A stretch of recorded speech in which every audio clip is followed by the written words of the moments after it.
我想成为一个什么样的研究者？你最近是不是开始着手你的研究啦？对呀，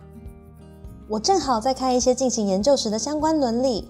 话说，你了解自己领域内的相关伦理规范吗？没有诶，研究不就是一个不断自我监督的过程吗？虽然我们有充分的研究自由，但身为一位负责任的研究者，在进行研究前，都应该要主动的去搜寻自身领域内的专业伦理规范，理解其中的内涵和精神，同时也善尽保护研究参与者及受试者的责任。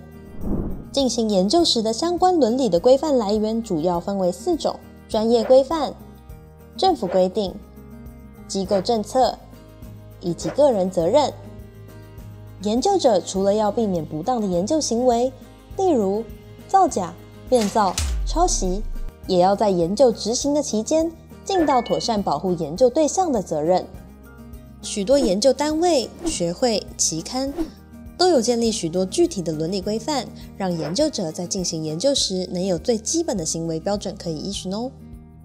原来如此，所以只要遵守这些规定，就可以成为一个负责任的研究者了吧？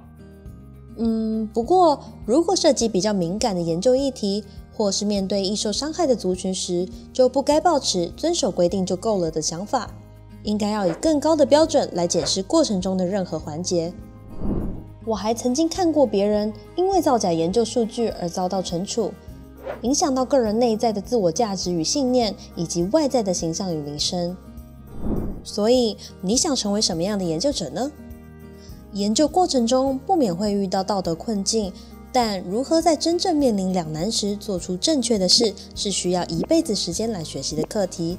同时，你也需要累积足够的资讯、经验与问题解决的能力，这也是身为一个研究者所必须精进的个人责任。的确，面临困境的是自己，没有人会来帮忙，所以一定要思考清楚，并为自己的选择负责，这样才能真正造福社会，才能成为一位真正负责任的研究者。谢谢你，我想我知道该怎么做了。